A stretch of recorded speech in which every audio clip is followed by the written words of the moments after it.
1997க்கு பிறகு தமிழகத்தில் ஆட்சிக்கு வந்த திராவிட இயக்கங்கள் கலப்பு திருமணத்தை முன்னிறுத்திய தங்களுடைய கொள்கைகளை மேடைதோறும் பிரச்சாரம் செய்து வந்ததோடு சுயமரியாதை திருமணங்கள் உங்களுக்கு தங்கப்பதக்கங்கள் வழங்கக்கூடிய திட்டங்களையும் அறிவித்திருக்கிறார்கள். அந்த தமிழ்நாட்டில் கடந்த சில வருடங்களாக இதுபோன்று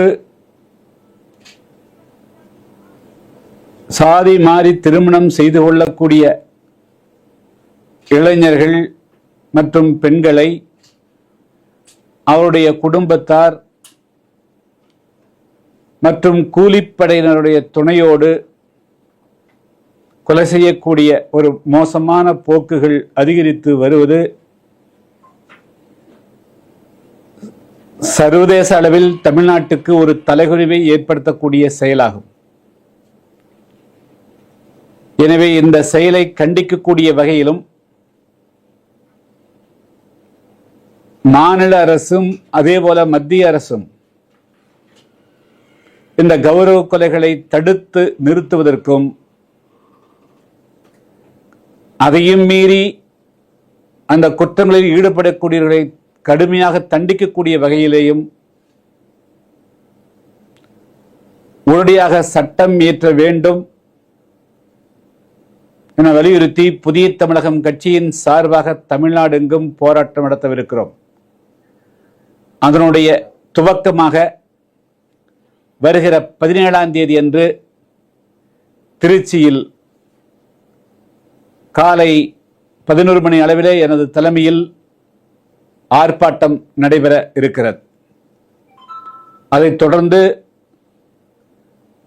பொதுமக்கள் மத்தியில், தமிழக மக்கள் மத்தியில் ஒரு விழிப்புணர்வை ஏற்படுத்தக்கூடிய வகையில் ஒன்றிய அளவில் பேரணிகளையும் பொதுக்கூட்டங்களையும் நடத்துவதற்கும் முடிவு செய்திருக்கிறோம்.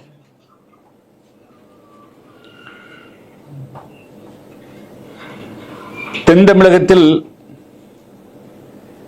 இதனுடைய தாக்கமாக தொடர் சம்பவங்கள் நடந்தும் கூட காவல்துறை முன்னெச்சரிக்கையாக இல்லாமல் இருப்பதனுடைய விளைவாக பள்ளிகளிலே கல்லூரிகளிலே கூட மாணவர்கள் அருவாட்களை சாதாரணமாக பென்சில் பேனா எடுத்து செல்வதைப் போல சம்பவங்கள் நடைபெறுகின்றன. 2 தினங்களுக்கு முன்பு தூத்துக்குடி பாலிடெக்னிக்கில் பயிலும் 1ஆம் ஆண்டு பயிலும் மாணவன் வெடிகுண்டை கொண்டு சென்று அது வெடித்து தன்னுடைய சக வகுப்பு மாணவனுடைய கை துண்டிக்கப்பட்டிருக்கிறது. ஒட்டுமொத்தத்தில் காவல்துறையினுடைய செயல்பாடுகள்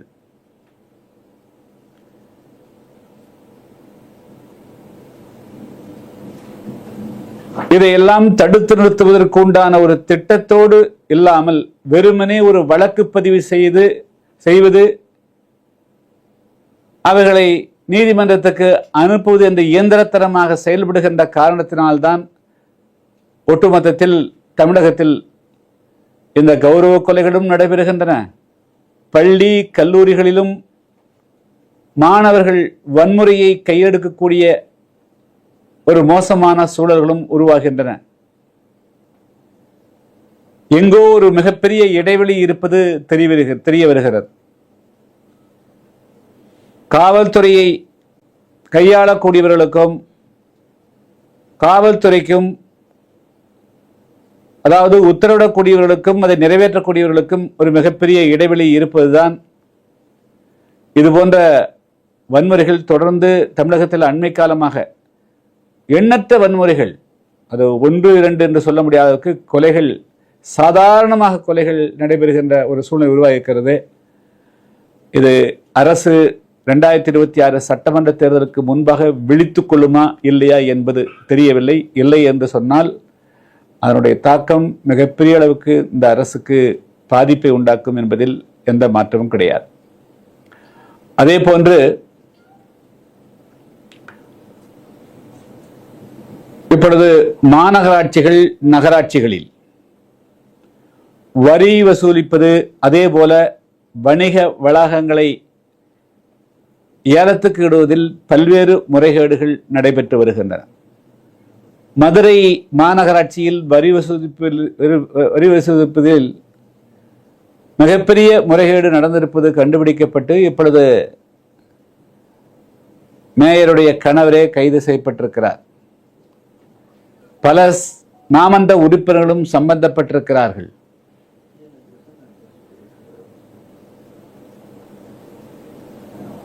நான் நேற்றைய முன்தினம் ராமநாதபுரம் மாவட்டத்தில் சுற்றுப்பிரயாணம் மேற்கொண்டேன். அப்பொழுது அங்கு இருக்கக்கூடிய பல தொழில் முனைவோர்கள், சமூக ஆர்வலர்கள் ஒரு மிகப்பெரிய ஒரு பிரச்சனையை என்னுடைய கவனத்துக்கு கொண்டு வந்தார்கள். அதாவது ராமநாதபுரம் மாவட்டம், ராமநாதபுரத்தில் புதுப்பிக்கப்பட்ட பேருந்து நிலையத்தில் 99 வணிக வளாக கடைகள் ஏலம் விடுவதில்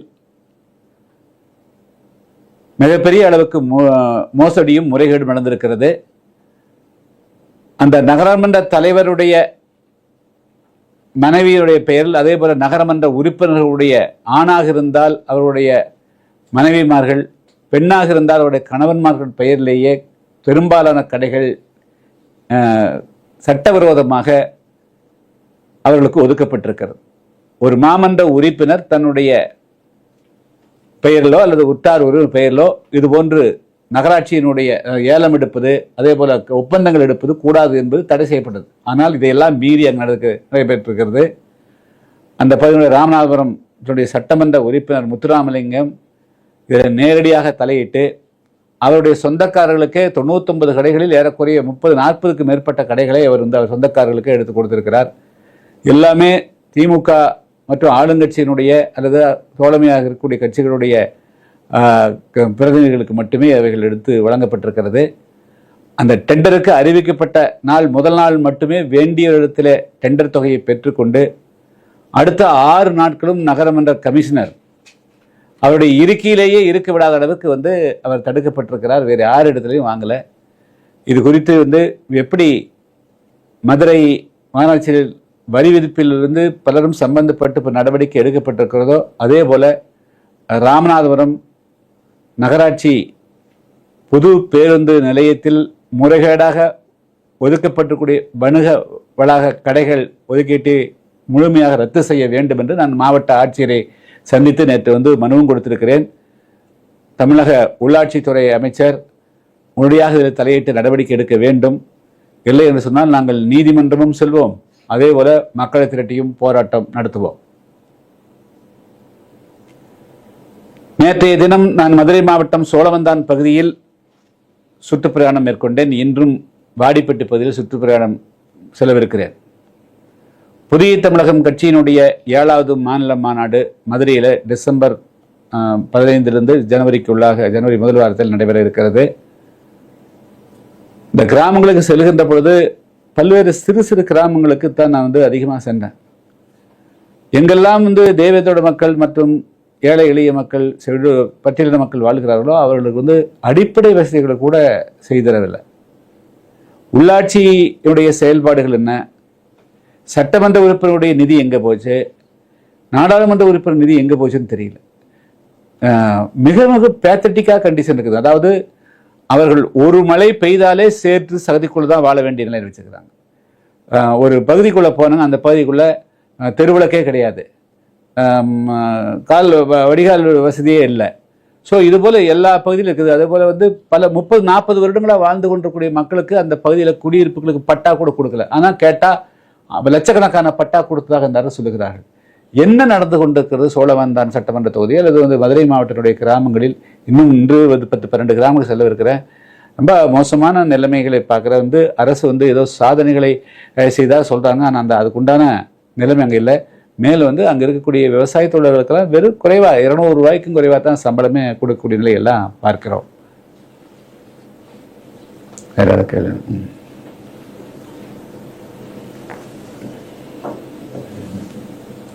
தூய்மை பணியாளர் நைட்டு இருந்து அரெஸ்ட் பண்ணிட்டாங்க.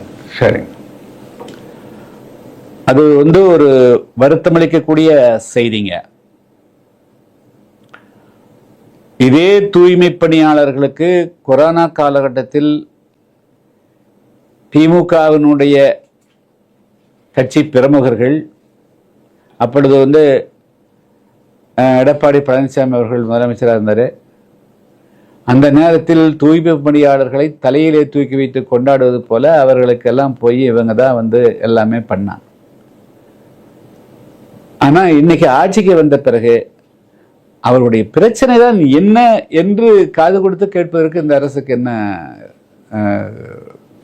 பிரச்சனை? மேலும் அவர்கள் வேறு என்ன அவர்கள் கேட்ட முடியும்? அவங்களுக்கு ஒரு நிரந்தரமான வேலை என்பதை தவிர, வேலை வாய்ப்பு என்பதை தவிர அவர்கள் வேறு ஏதாவது எந்த கோரிக்கையுமே கிடையாது. தாங்கள் அதை தவிர அவர்களுக்கு என்ன, தங்கள் வாழ்வாதாரம் பாதிக்கப்படக்கூடாது. வழக்கமாக துப்புரவு தொழிலுக்கு போவது என்பதே மிகப்பெரிய விஷயம். அது இன்னைக்கு யாருமே அந்த மாதிரி வேலைகளுக்கு விரும்பி போறதே இல்லை. அப்படி இருக்கிற போது அவர்கள் அந்த நிலைக்கு கீழே அடிமட்ட வேலைக்கு போறாங்க. அவர்களுக்கு அவங்களுடைய வாழ்வாதாரம் பாதிக்கப்படக்கூடாது. தாங்கள் பொழுது பணிபுரிந்து கொண்டிருக்கிறோம், அவங்களுக்கு நிரந்தரமாக்குங்கள் என்று கேட்பது ஒரு குற்றமா? அதுக்கு ஏதாவது இந்த அரசு தீர்வு காணணும் அல்ல? இப்படி தூய்மை பணியாளர்களை, அதே போல மாஞ்சோலை தேயிலை தோட்ட தொழிலாளர்களை, ஏழை எளிய மக்கள் எங்கெல்லாம் போராடுகிறார்களோ அவர்கள் அனைவரையும் காவல்துறை வைத்து, அரசு இயந்திரத்தை வைத்து நசுக்குவது, ஒடுக்குவது என்பது நியாயம் இல்லைங்க.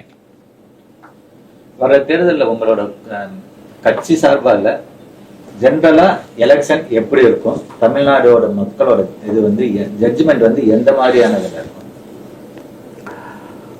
அதாவது வரக்கூடிய சட்டமன்ற தேர்தல் நிச்சயமாக ஒரு தனி நபர்களை மையமாக வைத்து தனி நபருடைய புகழ், அதாவது பெர்சனாலிட்டியை வச்சு தேர்தல் இருக்காது.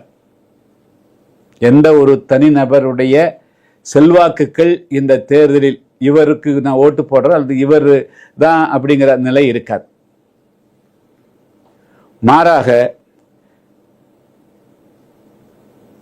இந்த அரசனுடைய செயல்பாடுகளை, இந்த 4.5 ஆண்டு செயல்பாடுகள் மிக மிக முக்கியமாக இருக்கும். மக்களுக்கு அதைத்தான் மக்கள் எடுத்துக்குவாங்க.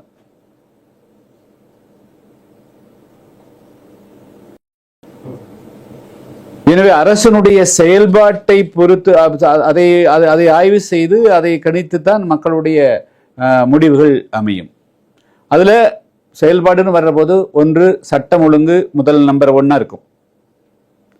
இரண்டாவது வளர்ச்சி திட்டங்கள் இரண்டாவதா இருக்கும். மூன்றாவது ஏழை எளிய மக்கள், ஒடுக்கப்பட்ட மக்களுக்கு எதிரான வன்முறைகள் மூன்றாவது பிரச்சனையா இருக்கும். நாலாவது நிச்சயமாக ஒரு கட்சியை மட்டும் ஆட்சியில அமர்த்துவதற்கு மக்கள் விரும்ப மாட்டார்கள். அது ஆட்சி பகிர்வு இருக்க வேண்டும் என்பது மக்களுடைய பெரும்பாலான மக்களுடைய எண்ணமா இருக்கும். எனவே ஆட்சி அதிகாரத்தில் பங்கு என்ற கோஷமும் இந்த தேர்தலில் முக்கியத்துவம் பெறும். இதெல்லாம் அடிப்படையாக வச்சுதான் இந்த தேர்தல் அமையும்.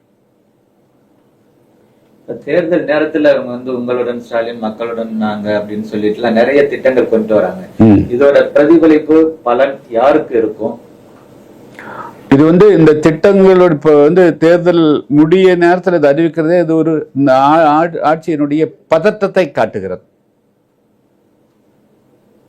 4.5 வருஷம் அப்போ மக்களோடு இல்லாம கடைசியில முடிகிற போது மக்களோடு இருந்து என்ன பிரயோஜனங்க?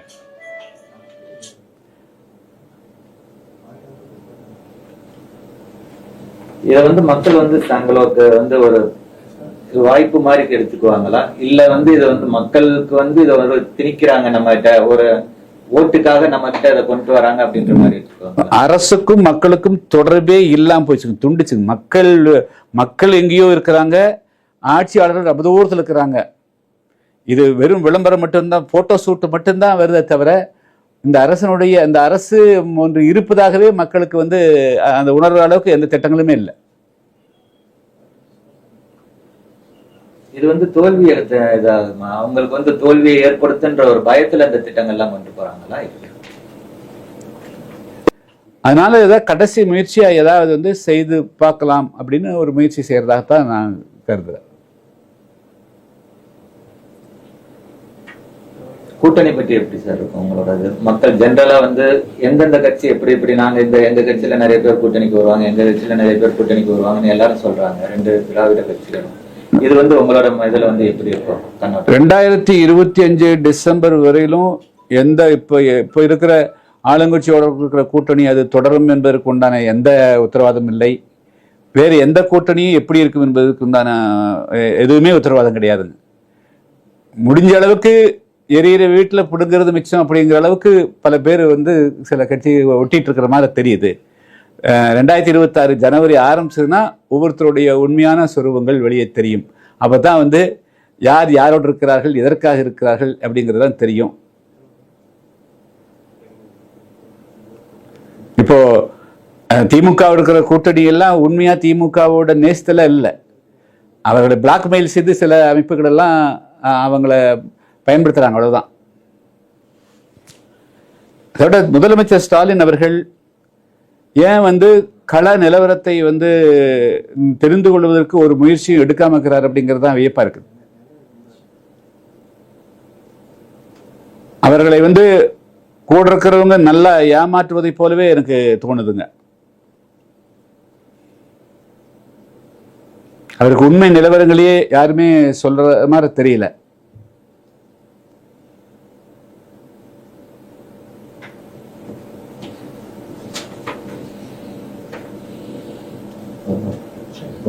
Okay, thank you. தேங்க்யூ.